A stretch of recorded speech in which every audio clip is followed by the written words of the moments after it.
Jangan lupa subscribe, like, and share.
Assalamualaikum warahmatullahi wabarakatuh. Alhamdulillahirabbil alamin. Allahumma shalli ala sayyidina Muhammadin al-Fatih lima ughliqa wal khatim min sabaq nasrul haqqi wal haqqi wal hadi ila siratal mustaqim wa ala alihi haqqa qadrihi wa miqdaril azim, amma ba'du. Yang saya hormati, yang saya muliakan para seluruh YouTuber, penonton channel Kang Apip yang mudah-mudahan dimuliakan oleh Allah Subhanahu wa taala. Kembali lagi dengan saya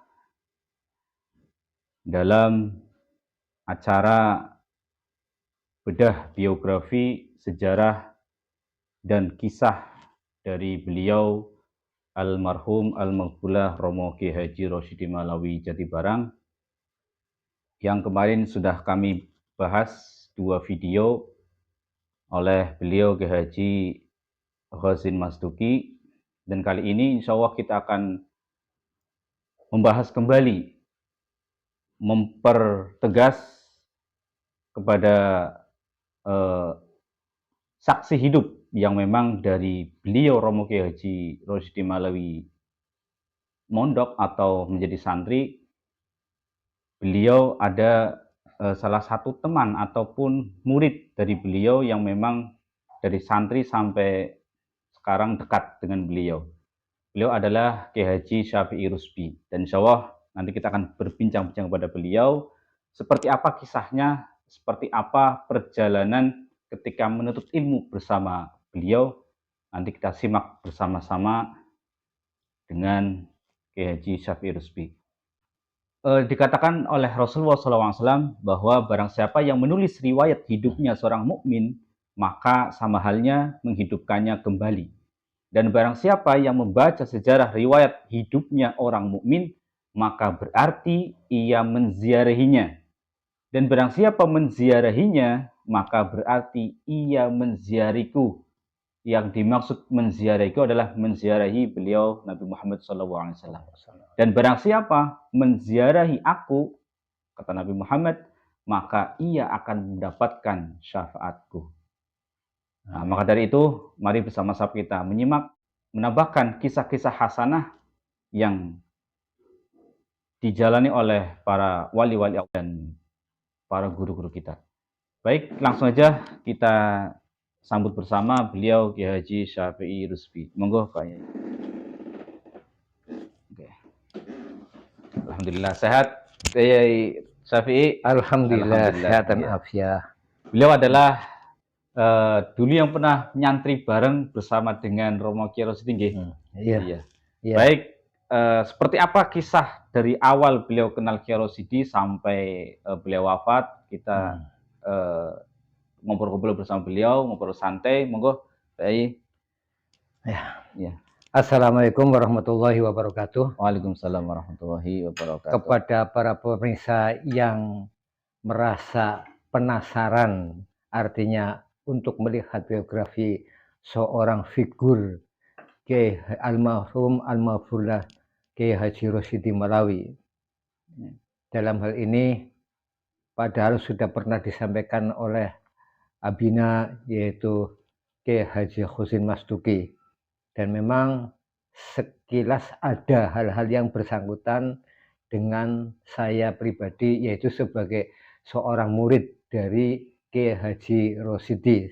Saya katakan murid bukan santri karena memang lebih tepatnya saya mengatakan murid. Murid ya. Murid, karena murid itu berarti irodah, keinginan saya untuk menggurui seorang guru yang artinya secara individual saya sangat percaya sekali dengan harisma-harisma yang Kiai berikan ilmunya kepada saya. Baik. Alhamdulillah wa syukurillah, saya bertemu dengan Kiai Rosidi mungkin kurang lebihnya hanya 3 tahun. 3 tahun. Ya, sedangkan saya sekarang saat saya diwawancari ini, saya sudah berumurkan 70 tahun lebih.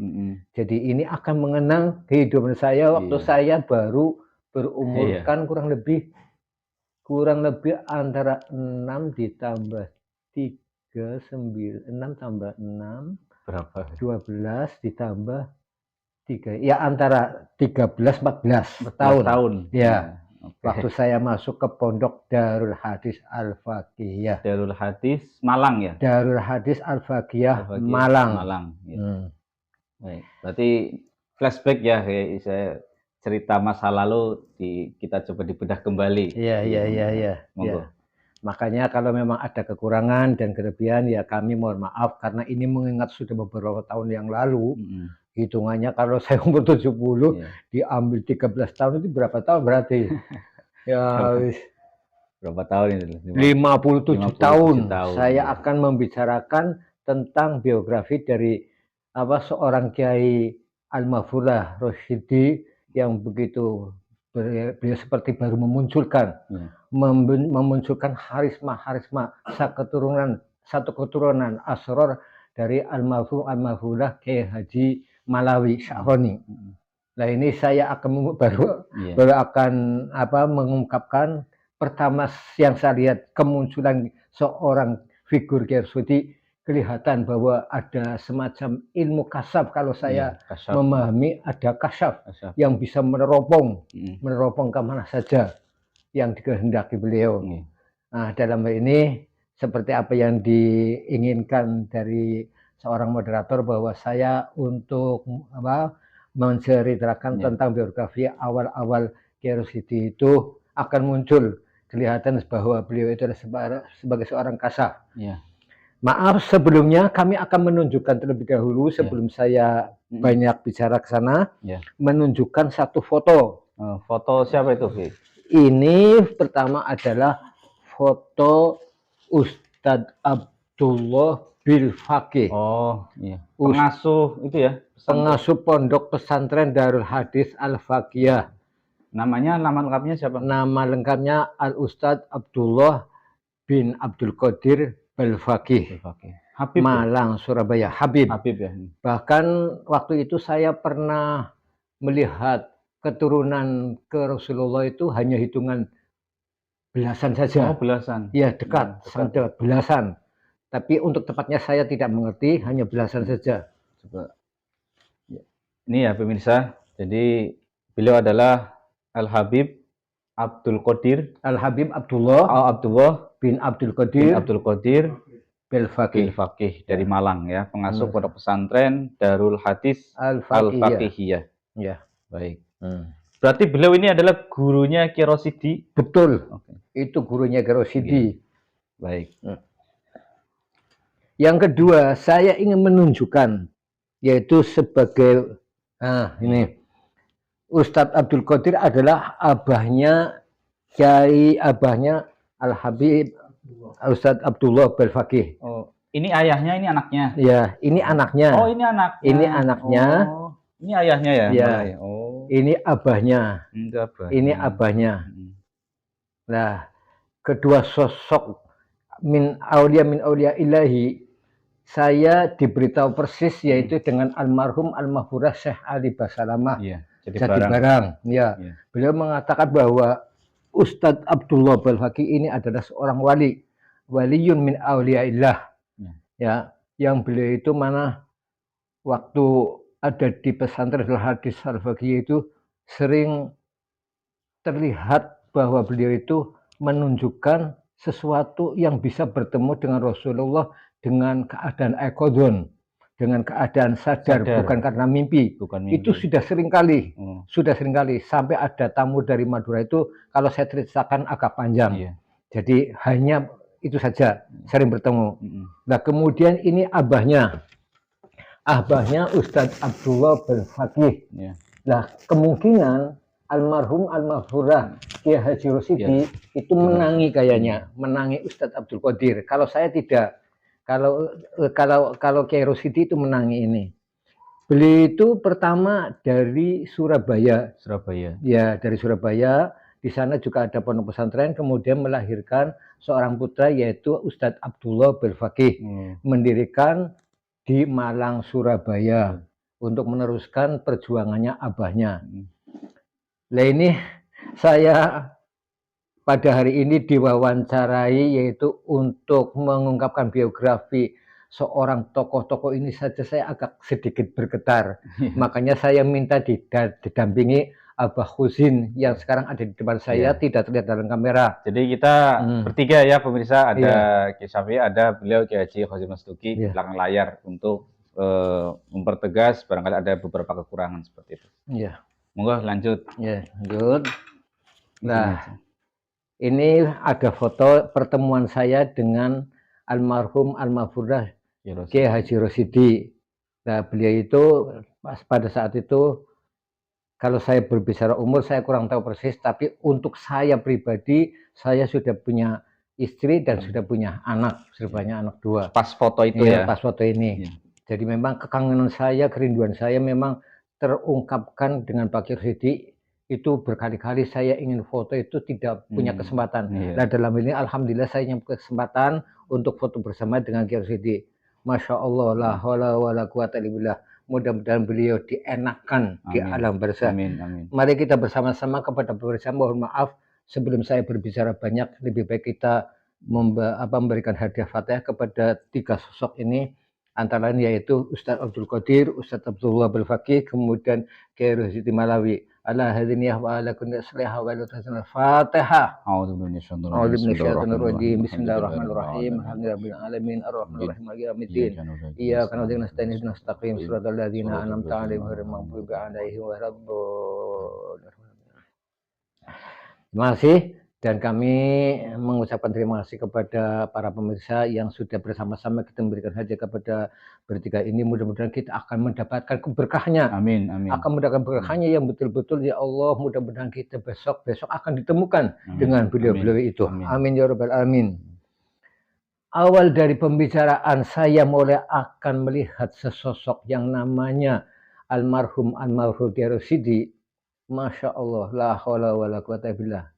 Saya mondok itu kurang lebih baru 1 tahun pada saat itu, dan saya baru berumurkan 13 tahun kurang lebih. Jadi saya masih kelihatan kekanak-kanakan. Kalau di sekolah umum mungkin saya baru SMP.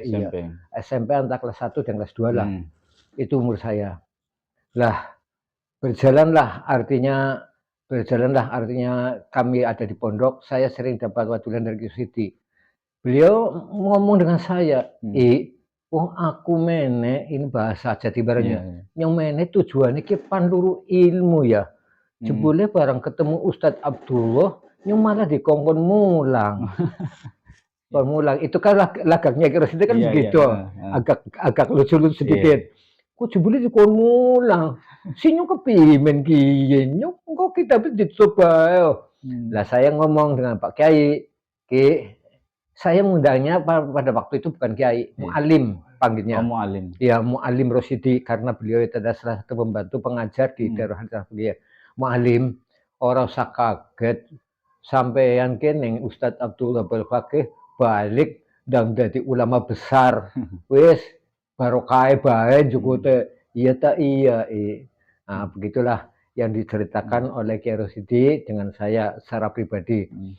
Dan kebetulan yang namanya Kiai Rosidi itu tidurnya satu bilik dengan saya. Jadi kamar terbuka. Tapi ada salah satu dipan yang agak tinggi. Nah itu untuk tidurnya Kiai Rosidi. Dalam hal apa saja saya sering membantu. Termasuk umpama mau futur itu makan pagi saya mengambilkan. kemudian akan makan siang juga saya terkadang mengambilkan. Terkadang ya beliau ke sana sendiri. Nah ini yang perlu diketahui bahwa pondok itu ada 2 tempat. Namanya Klojen, kemudian yang satu Embong Arab. Nah kami dengan Kiai Rusidi dan anak-anak yang Tegal, para santri Tegal itu kebanyakan di Embong Arab waktu itu. Nah sudah. Nah Kiai Rusidi itu selalu banyak di Embong Arab.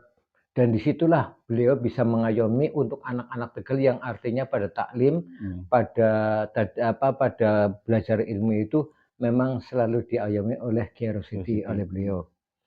Nah, saya cerita singkat saja. Memang saya beberapa kali mengalami diajarkan oleh Kiai Rusidi secara langsung, yaitu dengan murid-muridnya lain. Selalu yang di tas itu saya, karena beliau lebih kenalnya kepada saya.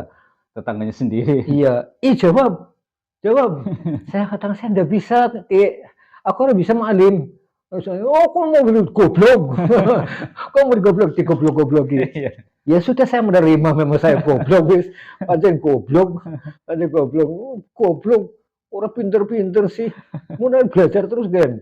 Iya, Ki. Saya memang pada saat itu tidak bahasa. Itu kedekatan saya dengan Kiai Rusdi, saya tidak bahasa-bahasa dengan bahasa-bahasa sangin deketnya dan satu daerah mungkin ya. Jadi pas itu pakai bahasa daerah, artinya Jatibarangan itu biasalah.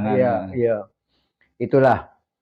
Namun sudah berjalannya waktu bahwa saat habis haulnya Ustadz Abdul Qadir, anak-anak ini mulai satu persatu sudah untuk Darul Hadis Ahmadiyah sudah pada saat itu sudah ditutup, boleh pulang masing-masing. Lah anak itu pulang satu persatu yang mereka sudah artinya syahriyahnya bulanannya sudah pulang. Lah ketiban saya syahriyah itu kurang 2 bulan yang belum dibayar. Saya dipertahankan tidak boleh pulang sebelum syahriyahnya lunas. Waduh, aku berat kita. Pimen ya. Saya sangat berat sekali. Itu terjadi sampai masuk bulan Ramadan. Bulan Ramadan. Ya kepimen ya. Bagaimana seorang anak yang masih kecil kemudian melihat teman-temannya pada pulang satu persatu kayong diloro temenan saya por-poran. Ya Allah. Sepi ya. Iya, sepi. Terus saya juga kangen sekali dengan orang tua, dengan keluarga ada di Jatibarang. Lah, sikat berbicara saya matur dengan Pak Kiai, dengan Mu'alim Rosidi. Mu'alim, ini kok nyimpen kayak baik, ini kok nyimpen negane baik. Yang balik kapan? Saya nangis di depan Mu'alim Rosidi.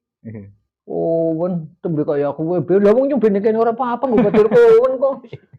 Jangan diajak aja dipadakna sampean. Aku aja dipadak sampean. Yang kepengin balik temenan. Nah, akhirnya Kiai Rusidi mengambil sikap dengan saya. Wis ngono Mbak. Dia mengko sedelat maning anak bocah dari Palembang sing wis disusul wong tuane ban balik.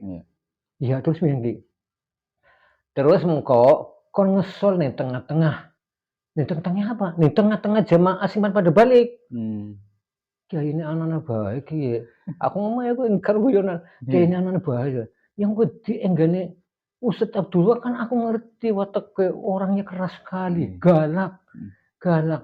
Nah ini kalau tadi saya memperlihatkan foto Ustadz Abdullah sok begini, kalau beliau itu sedang duduk, kemudian ada orang yang datang telah melakukan satu maksiatan itu konangan. Kasaf ya? Iya kasafnya itu. Apa maning umpama murid sing maksiat, wis ora wani ngadepi mari. Lah saya berpikir bahwa saya akan berbohong kepada Ustadz Abdullah bahwa saya minta pulang. Tapi saya seharian belum selesai. Aku sampai ngomong kalau Kiai Rusidi, Ki nyong durung lunas bulan. Wis ora apa-apa. Pokoknya angger diizin Ustadz Abdullah ya wis soli balik. Nah, kayaknya anak baik. Akhirnya dengan terpaksa saya masuk ke biliknya Ustadz Abdullah waktu itu akan mengizinkan kepada murid-muridnya yang akan pada pulang dan termasuk orang tuanya. Saat itu saya masuk di tengah-tengah. Wis. Ki pokoknya aku njaluk dongane sampean sampai saya berhasil. Angger berhasil, aku pandendam karo sampean. Dendam apa ini? Ya wis pan dendam pokoknya kudu berhasil ya. Ya wis mlebu. Mlebu. Akhirnya saya masuk. Setelah saya masuk, di situ Ustadzullah biasa memberi nasihat, beberapa nasihat kepada para santri. Nah, termasuk saya ada di tengah-tengah. Ketika selesai berdoa kemudian memberi nasihat dan bersalaman, bersamaan, mulai saya gentar lagi. Salaman satu persatu. Lah, tekan saya nyosalaman karo Ustadz Abdullah Berfaqih ya, Ustadz Abdullah Berfaqih. Keringat saya keluar dingin dan sebagainya. Wis wong wedis kepimen, wong wedis salaman, dreg-dreg. Digeguyu karo Ustadz Abdullah. Jemput. SNT Barat. Ngebahas bahasa SNT Barat. Ente bekerja. Ewa anda bekerja. Ente mustaq. Ente mustaq. Ewa anda mustaq. Mustaq biman. Mustaq bi ahli. Fi jati barang. Mustaq bi walidi. Mustaq. Kulu. Anda mustaq sawa. Mustaq sawa. Wah. Diguyu karo Ustadzullah. Ya Allah, kau yang merasa bongbong. Ustadzullah guyu. Ya sudah. Akhirnya diteruskan. Ya, saya memberikan izin rukhsah kepada kamu, tapi dengan catatan kamu pulang harus berhati-hati dan kamu nanti kalau sudah terima jangan nakal dan kamu harus kembali lagi ya, kembali lagi ke pondok lagi, jangan di sana lantas tidak mau berangkat lagi ya. Ya itu pakai bahasa Arab semua. Tapi saya alhamdulillah waktu itu ya saya nyangkol semua. Setelah salaman kemudian Ustadz Abdullah tadi sudah berdoa dan saya minta izin. Ustadz, saya sudah minta izin dengan Ustadz dan saya minta doanya sepanjang jalan mudah-mudahan tidak ada rintangan apa-apa. Diguyu mana kalau dulu? Oh ini si cilik pan balik aduh sing kene anjuk Tegal banyak Tegal. Jadi seperti dikatakan lucu.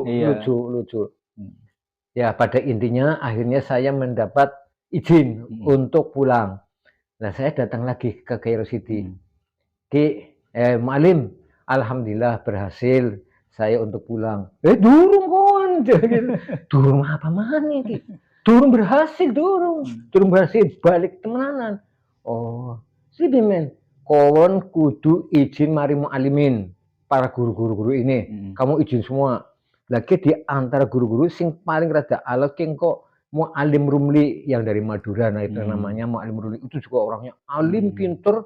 Wis ahli dalam hal ilmu keagamaan itu memang sudah jago lah. Nah yang kedua Mugofa itu dari Tegal asli. Kowe engko iya Mugofa Mugabe. Kowe engko lucu Mugofa Mugabe angger kon izin kok paling dikon mijeti.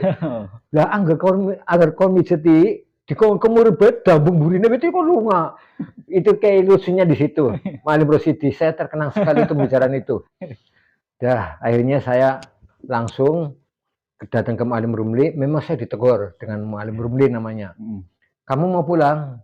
Iya. Kamu kan sehariannya belum selesai, masih kurang 2 bulan. Betul. Kamu melancangi ya, melancangi izinnya dengan Ustadz Abdullah langsung ya. Pinter kamu ya. Ya sudah, kamu boleh pulang, tapi saya titip surat. Ini juga suratnya ini adalah Ustadz Abdullah Berfaqih yang akan pinjam kitab. Ini kitabnya nanti besar sampai 7 saf sekian nanti. Kon gawane kuat bling kok kowe.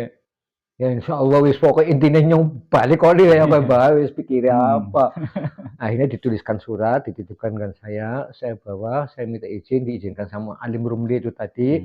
Saya datang Alim Mugofa itu yang namanya Alim Mugofa itu juga salah satu pembantu pengajar seperti Cairo City. Beliau dari Tegal. Datang. Iya. Kenapa ikon mana? Istiqentak sih. Kenapa ikon mana? Ya pan balik kok. Orang nih. Bisa orang oli. Ki bisa tibisit nyong. Bener ngomong Cairo City. Jadi itu Cairo City sudah betul. Bisa tibisit nyong. Ya wis nurut pijati. Wis pijati. Kemurebo ki aku maring Malim Mugofa. Maling kemurebo. Semi ya. Akhirnya seperti apa yang dikatakan oleh Grace itu kok dambung nebur tak kambung burine. Gigir tak kambung. Wis aku pan balik. Kondisi. Beli aku balik wis kang ngono man. Engko dhisik durung doang kon wis. Doangane karo mlaku be. Pokoknya saya mau pulang. Iya. Wis akhirnya saya lolos dari 2 mu'allim yang dianggap berat, yang lain itu gampang mengizinkan. Kemudian saya datang lagi ke Mu'allim Rosyidi. Nah, setelah datang ke Rosyidi, pimen berhasil. Alhamdulillah ki tak turuti omongane panjenengan wis berhasil. Jadi ki pimen kon nyumpan balik orang nyekel duit. Nyumpan balik orang nyekel duit. Lah kontak yang anak baik. Mana nyilih? Ning Agil. Agil itu adalah orang Jatibarang yang sekarang sudah jadi orang Malang. Dijadikan menantu orang Malang. Beliau itu usahanya rokok. Aku nurut di kongkene nurut maring Agil. Barang dari Agil dine duit. Oke, aku bisa nyangun semene tok iya. Ya, aku harus nyongin akeh wong dagang. Ya wis matur nuwun. Akhirnya uang itu saya bawa, saya hitung di rumah. Ki duitmu kurang juk Surabaya tok pimen ki urusane. Lah saya datang ke Mu'allim Rosyidi. Saya pikir bukan Mu'allim Rosyidi bisa aneh maning nambahi. Bareng tekan ning Rosyidi, wis tatani kabeh kopere. Nah, sing koper tan dia sadar tok ki. Saya dilatok kan ya wis tak tani nurut barang nurut kiki ada masalah nyong disangkuni sing ken anjuk Surabaya lah nyong pamarih tegale nganggone apa kawan ya wis kawan balik luwi duit ngomong aja langsung dia kawan balik luwi duit ora usah kakek anu rehan wis saya tak katarakan itu kata Kiai Rosyidi ya iya. Pada saat itu Kiai Rosyidi ya Allah seperti ngomong adiknya, kayak ngomong maring adine, temenan kayak nyembe kayak ngrentes betul-betul. Makanya dari Embong Arab jauhnya itu ke terminal kurang lebih 1 kilo dan membawa koper saya agak besar. Nyung junjung dewek kayak pan orang kuat aku saya dijunjungaken Kiai Rosyidi. Ayo mlaku kok ning Arab. Nurut wis kayak pucung nurut. Wis diterang Kiai Rosyidi itu yang bawa kopernya. Setelah sampai di terminal itu nunggangnya oplet kudu bis. Iya nunggangnya oplet yang mau ke Malang. Lah Kiai Rosyidi dokon kopere terus ngomong karo supire. Pak, minta tolong. Ki adine nyong, sampean ngati-ngati karo bocah ki ya. Awas sudah angger reka-reka karo bocah ki ana apa-apa sampean tanggung jawab dhewe. Nggih Pak Kiai, nggih sapa rete. Wis aku tenang pembelinya krungu ya bingung kayak aku ditipaken singkat berbicara saya jalan sampai ke terminal bukan pasar turi terminal saja terminal oplet setelah diterima menit ya ke dermaning aku nyogon tas ki aku pimen ya pan maring Husni Tamrin teman saya gang pengampun 5. Aduh cilaka kita bocah cilik makanya wis krungu bahwa becak Surabaya ki nakal-nakal dititeni anggur sing nganggo topi laras kok ditunggangi dadi nganggone sing topine biasa tulisi wong tua ileng-ileng ngono laka. Nah saya punya akal kebetulan ada CPM berdiri dengan seorang anak perempuan nyung marani Pak Assalamualaikum. Waalaikumsalam. Ada apa, Dek? Saya mau pulang saya mau mencari ini Gang Pengampun Jalan Pengampun Gang 5. Ini teman saya ada di sana. Tapi saya takut, Pak. Takutnya bukan